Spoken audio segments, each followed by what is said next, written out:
gentlemen, thank you for coming. Before we continue, let me tell you something about ourselves. For those who don't know me, my name is Matthias, this is Mike, and this is Arvind. Today we would like to give you a general overview about employee involvement programs. The method of employee involvement and employee involvement programs is a very important subject in modern times. But unfortunately, we haven't that much time, and this is why we will only discuss the basic facts about employee involvement and employee involvement program with you. The presentation should last about 30 minutes.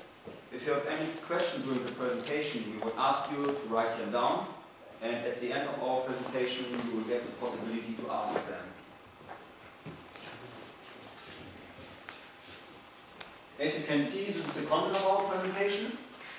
First of all, we are going to give you a little introduction in what employee involvement is and why it's important today. Then we will show you some different kind of employee involvement types and actually what is the meaning of these vital examples. Later we will explain the Gregory theory. Afterwards you will see two different kinds of case studies, and at the end of our presentation we will give you a little conclusion.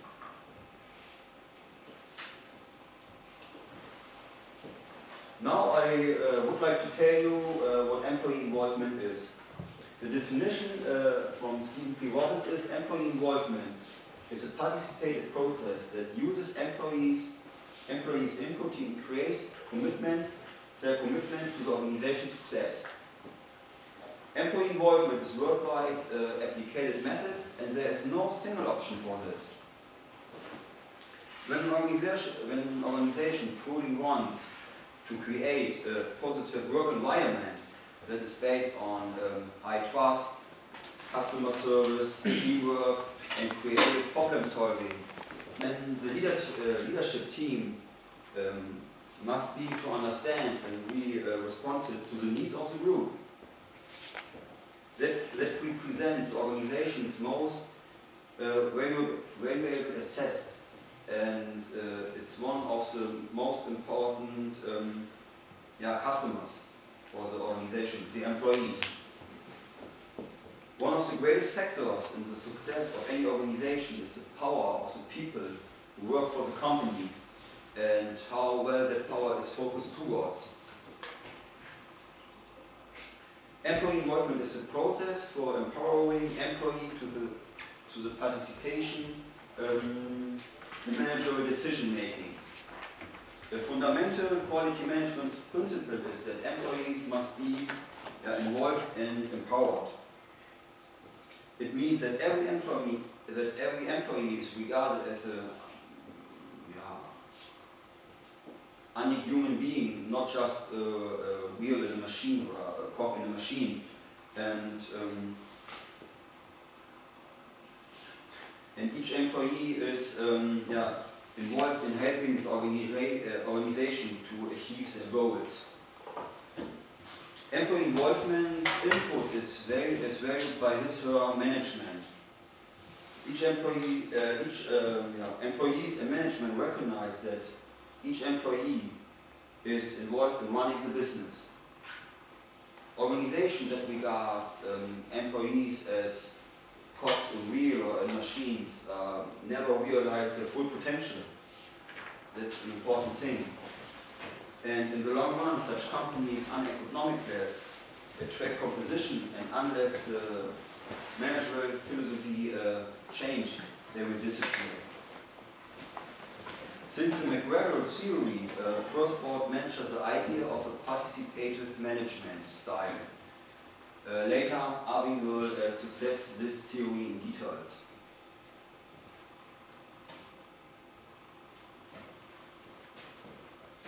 Now I will show you why employee involvement is important in the world of employment today. Employee involvement is a long and new way to doing business and a fundamental change in culture. Employees who have been trained and recognized for their achievements see their jobs and their companies from different sides. They no longer punch a clock, do what they are told, or count the minutes until the weekend starts. Maybe somebody of you have this experience during the time at the apprenticeship, I don't know. But if you don't do this, employees own the company in the sense that they are feel personality responsible for its performance, and they are more motivated and commitment in the organization. The best way to obtain a real commitment from people to involve them into the project, the best way to obtain a real commitment from people is to involve them in the project from the beginning. Even if the idea are not theirs, the process of designing, planning and assessing will automatically pull them into the stream of things. And that is the reason why people are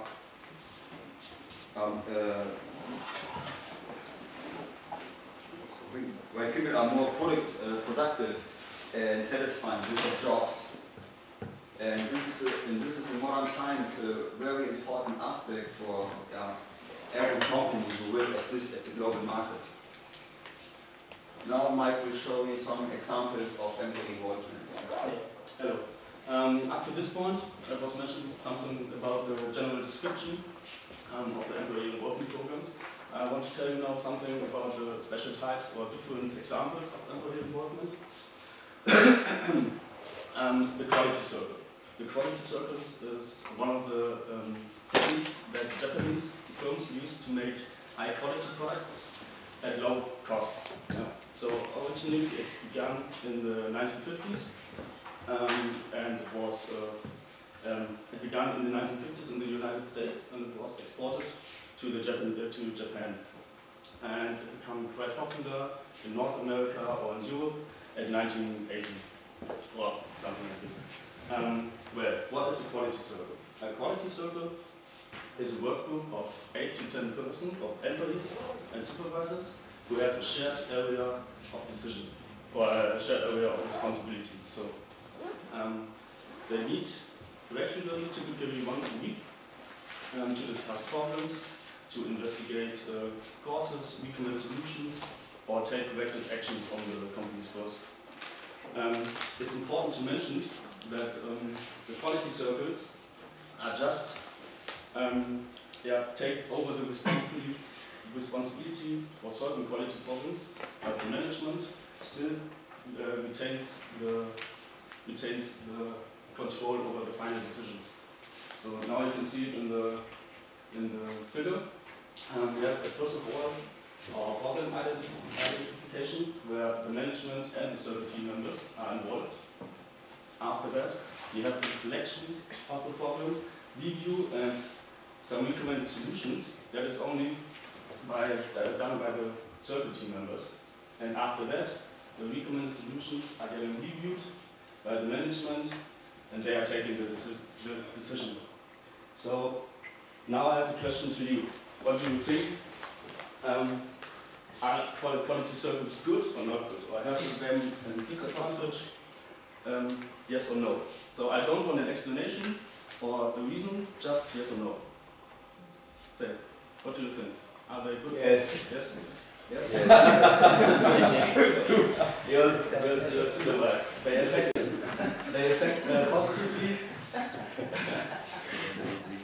They affect positively the productivity of the employees, but they tend to show little satisfaction on the employees. So most of the employees need to have structure and order. They have to work like, and therefore the management and the circle team members are getting this, or have this order.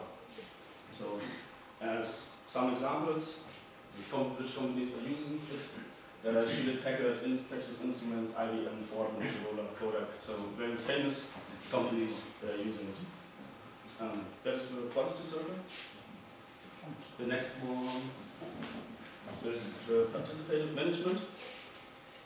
the characteristic to all participative management programs is the use of joint decision making. Subordinates actually share a significant degree of decision making power with the immediate superiors. So, now the participative management has been promoted as a panacea for poor morale and low productivity. Panacea, you know what it is? A tool, or it means that the participative management is the solution for everything or for every problem in a company.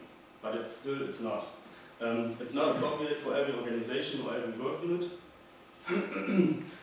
So the issue in which employees get involved must be relevant to their own interests. So as an example, I showed you, we have an amateur soccer team from Helsinki, and the soccer team allows 300 of its fans to provide input to some of the season's games via SMS. So the fans send SMS corresponding to the game, and the coach limits and shared the decision or the ideas of the SMS, and after that he limits it and introduces it to the team. So, and as a result, the team finished first in its division after they implemented the new policy. Then you can see the fans, they have some interests in the team and want that the team is getting first one in the division, or have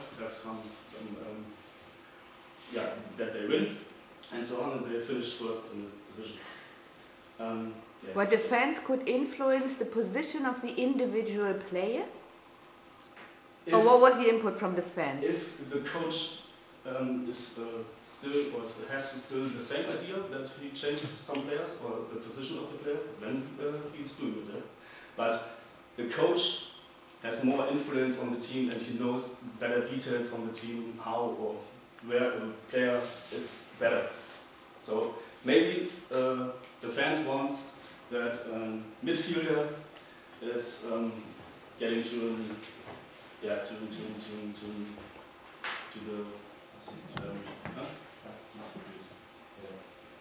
substituted to another position or so on. Yes, but the coach knows the advantages and disadvantages of each player. So all in all, he has still the decision making, and he's doing it.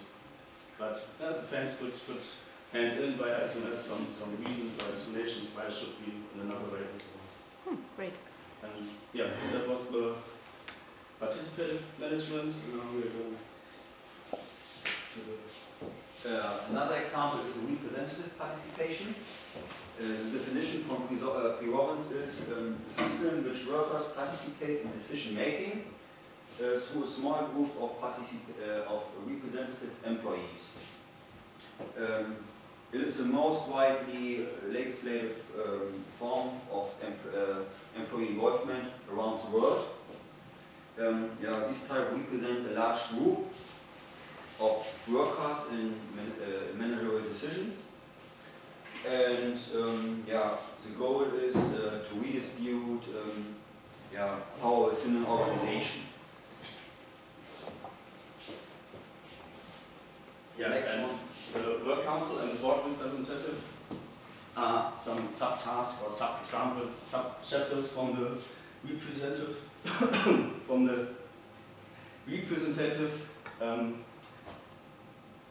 management. So, participation, representative participation. So, and the work council is in German the Betriebsrat. So maybe the German knows it. What is the work council? A work council link employees with the management. They are groups of nominated or elected persons, and they must be consulted when in the company some different changes of the personnel. So as an example, in a Dutch company, this company is taken over by another one, and the former work council must be consulted in an early stage, because with an overtake there are some changes in the personal decisions and so on, and the work council has to be informed. Another one is the board representative. The board representatives are employees who sit on a company's board and of directors and represent the firm's employees.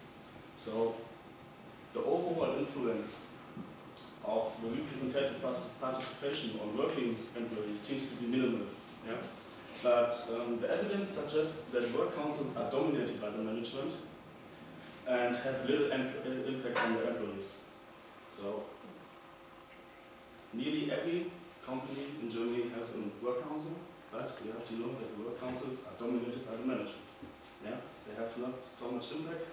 There are some differences and so on, but that's the main content. Yeah. Next one. Good morning. For the next 10 minutes, I will take you through the Confucius way of teaching, where I will enlighten you with some theories behind this employee involvement program. And the next 5 minutes would be the Socrates way of teaching, where I will involve you in by giving you some case studies and what would you do as a manager. So to begin with, when I was going through different employee involvement programs in various management theory books, I found out a similarity between these theory books and disaster movies, like you've heard of 2012 or The Day After Tomorrow. So the identical thing between both these things are, in the movie, before your credits roll out, the hero somehow finds the way to save the whole world, and he will be the only one to save the world.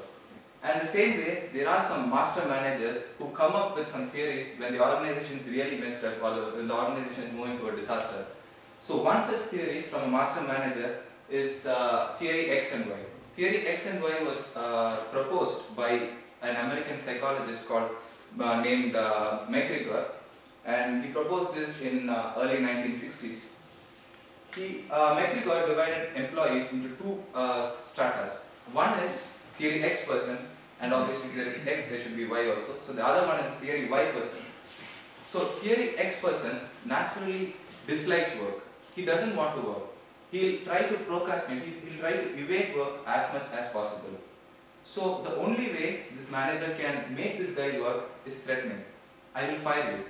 I will not give you an appraisal. That's the only words which the manager has to use for making an employee work, for making an employee of theory X style to work. The most easiest example for your understanding I would give is the biblical example of Adam and Eve. Adam was not supposed to pick up the apple from there, and in turn he was punished.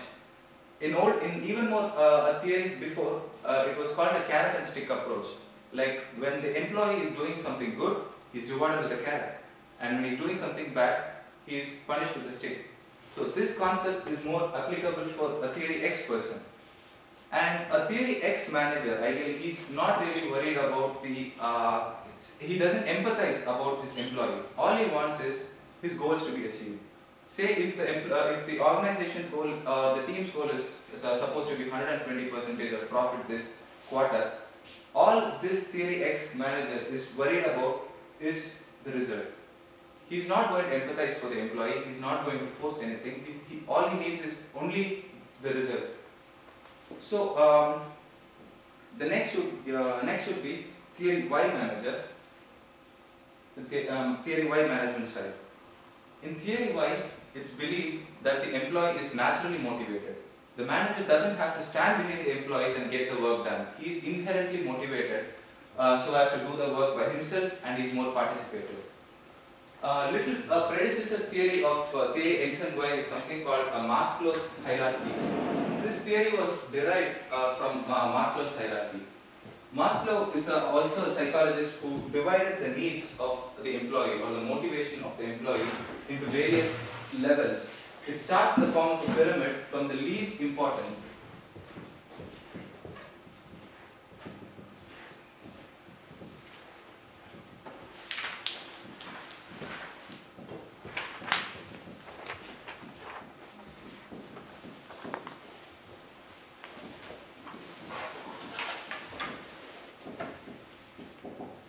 Maslow believed that an employee's need is fit within this pyramid, where physiological is from the least to the most important.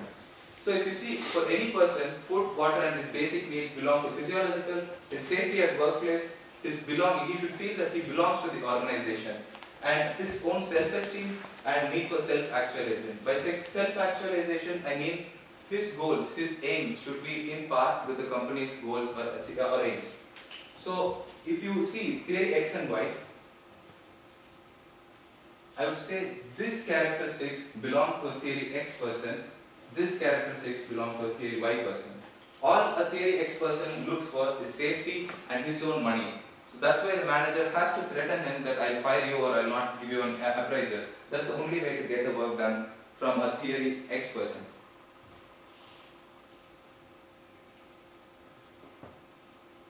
So I move on to the current trends in the industry, where these are the four common trends which you can presently see in the industry. To begin with the suggestion box. Suggestion box, as you know, is quite common. So I will not discuss about what suggestion box is, but I read some interesting facts about disadvantages of a suggestion box. Suggestion box, as you know, is just a black box where any employee can put in their idea of for the betterment of the organization or the team. But people are really not in favor of this suggestion box. The reason for this is that they don't believe that whatever suggestions they put inside is mostly an anonymous box. So the employees or the people who give the suggestion do not believe that these suggestions might be 100% implemented. And there is no a fair way of rewarding the person who gave the suggestion. So this is more of a very old method or a conventional method of employee involvement program. So I will move to ideation campaign. Ideation campaign, as you know, it's collecting the ideas from the employee themselves. I would give you a detailed description about how different companies do this, because on the next slide I have a case study of Sony Incorporation, which believes on ideation campaign. So coming to safety committee. In case of a metal industry or those or any kind of industries which involves hazardous work process, the employees must feel that they are safe enough in the organization. As you see, it's one of the basic needs as per Maslow's hierarchy as well. So a best example for this would be ArcelorMittal. This steel company has employees from different plants across the world. The participants of this safety committee could be as simple as a shop floor manager or a person who's even going to draw the metal. So those people can participate in this safety committee. They can give the committee their ideas about how safe their workplace could be. And peer picking program. This is of interest to me because in my previous company there was this peer picking system which I really liked it. It was known as buddy referral in my company. What they do is, before any vacancy or position in the company is published or is going to go public, a mail is triggered to entire employees. 12,000 employees receive a single vacancy if it is there if there is a vacancy in my organization. So we get the first mail if there is a vacancy. So the second thing is, we can refer, if we feel for this position these are the criteria, the HR sends us a mail, and if we feel you know somebody who fits in this criteria, we could trigger a mail to the HR saying that I know so and so person who is going to fit in this criteria. So the next thing would be, it's a good thing that I get to interview the person whom I refer. Of course, it's not my sole discretion. I'll be monitored by my HR manager as well as by my supervisor. And I get to give a feedback of the person who I interview. So how does it act as an employee involvement program? As you see here, belonging is also a part of employee involvement, or it's a motivation factor for me. So when a decision making process is given in my hand, it makes me feel that I am also a part of the organization. It gets me more involved in the organization. Next, I would give you a case study about Sony Incorporation. Before I go into the case study, I would give you a timeline of certain events, like how this idea of involvement program was born. In early 1780s to 1830s, industrial revolution happened at this time. So after 1830s, it was more of less mechanical work. Say it was not completely automized, but the industries were semi-automized. So if there is going to be some product which is packed, it was not completely automized, so people have to pick up something and put it in the carton. So it was not completely automized, but it was semi-automized. So people received standard working instructions like you have to pick it up, put it. So even if they are going to replace me, it's not going to be of any quality disaster or anything. Because if somebody reads that instruction, it clearly says that I have to pick this up box and put it in the carton. So after the Industrial Revolution, it was in 1870s. There is a journal which says approximately per year, an average person was working around 2,984 hours per annum. So this is actually a number from UK, but all across the globe the numbers were more or less same. In China it was around 2,600 something. So more or less these numbers were same across the world. So after 1870, in 1930, this number was 2,664. I don't see much of difference, though there's a 43 years gap, it's just reduced by 300 hours. Later, in 1998, this was 1,460. So, I don't see any much difference here, in spite of having 43 years gap. But if you see here, I have 68 years of gap and it is almost half. So something should have happened between these two. Yes, the first one is invention of computers in 1974. And the second one is the post-World War. Post-World War situation after 1939 to 1945, Japan economy was really down. They don't want mere laborers who are going to do their work. They wanted ideas from the people. They wanted continuous growth for the economy. So they came up with a new process, new employee involvement program called Kaizen. Kaizen is a Japanese word which is literally translated into continuous growth.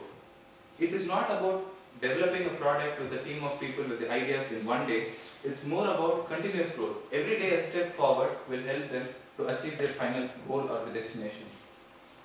So how does this Kaizen work? I could give you a simple example of Kaizen and conventional management style. Say for Kaizen, imagine Kaizen is a process of farming and conventional style of management is hunting. Farming is a teamwork and farming is more of a long-term process and a bad season is accepted. You might have some storms or any bad weather, so your process of farming can be hindered. But in a conventional style, it's a single person. It's not a teamwork, it's a single person and I compare it to hunting. So it's a single person work and never a bad weather is accepted. You always have to give your best. It's your work to go 100 here and come back. So if you see farming is a long-term process and every day you show some improvement. So that's the reason. And Japanese economists have been practicing this process of farming or Kaizen since very long time, and this process of Kaizen later moved to different Western economies in the later period of 1950s or somewhere. So how does Sony incorporate this in their company is that, say the company's aim now is going to develop an employee retention plan or an employee retention plan. So they call in people from different stratas of this employment group. It could be a shop floor manager to the CEO. Everybody is gathered in a room and they will discuss over how this employee retention plan is going to be developed.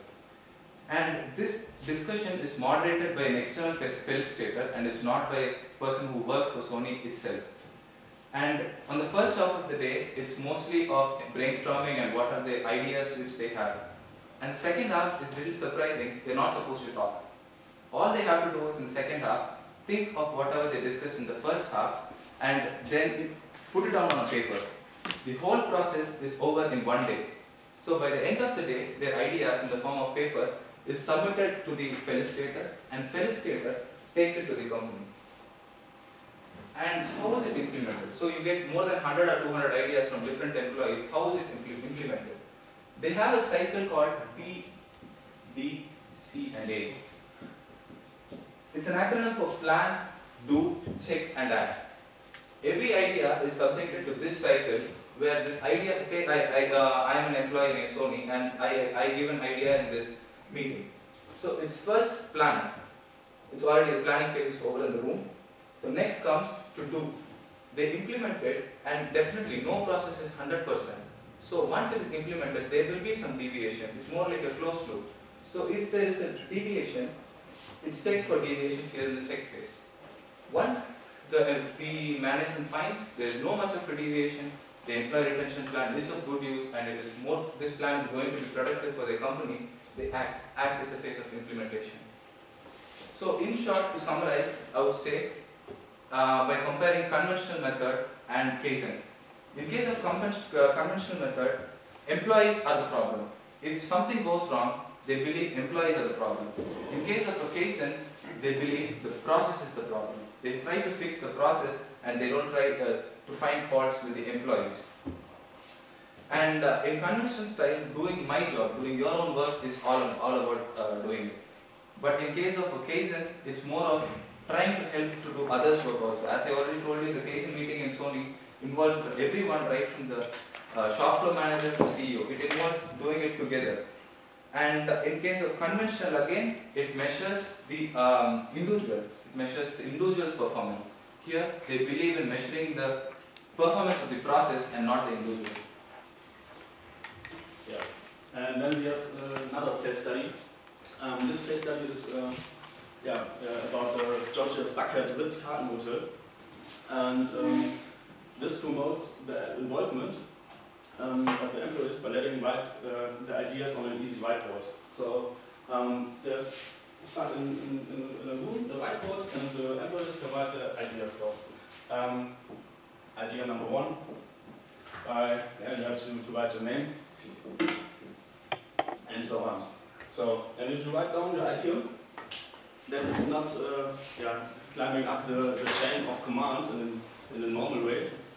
In this case, you are responsible for your own idea and for its achievement. So you have to create this one, to explain it, and so on. And this is done in a 3-step model. So you have to study it, to pilot it, and to adapt it. And a quality coach helps you with the process, and once an idea is piloted and worthwhile, then it's adapted. So, and each month there is in the department forwards for the best idea, you can earn some cash or money or some lunch in the restaurant and so on. And the department awards cash for the best idea, and the best idea of the division gets a higher amount, and so on. And the better idea on the hotel level gets even a higher amount of cash, and so on. So then you can see, if you have an idea, you can change the structures or the payment or the efficiency of some kinds of the inside of the company. So yeah, keep it in mind. And yeah, for our last slide, we have a question to you. If you are a manager, which program seems to be the best for your employee? Yeah, we have some different examples like the quality circle and so on, or participative management and so on, or the idea campaign of Sony, and the last one of the Georgia's Bucket, Ritz-Carlton Hotel. What do you think? What seems to be the best for you to create a team or to link the employees? Idea of Sony. Idea of Sony? Why? I think it is better because every person will get a chance to show their idea in front of the other people, and at the same platform you can discuss each employee's idea at the same time. So I think it is the better. Don't you think it's a very slow process? Now when everybody... No, actually you yourself told that it is over in the one day. That's my confusion, that's right. But you just told, okay, it will be over in the one day, so I think it's a better process. You can arrange one meeting at every 6 months or every 3 months, and one day is not a big deal. So I think it's a good. Someone else? I think this depends on the company, on the project that you're on. So this, for example, the circle could be quite good for internal structure or internal problems. In, for example, one part of the company or a small work group, if they have a problem, then the circle could be quite good to solve this problem. But I think if you do this Sony Kaizen process and you have a company with over 2,000 people, this will be quite a messy thing. Exactly. And then you can put 1,200 people in one room and make them discuss it. That wouldn't work. Exactly. So this is always dependent on which company you are. exactly. That's it. So just one step forward. So if you want to suit a program that's the best for your company or the best for your employees, so keep in mind you have to recognize the difference, the individual differences.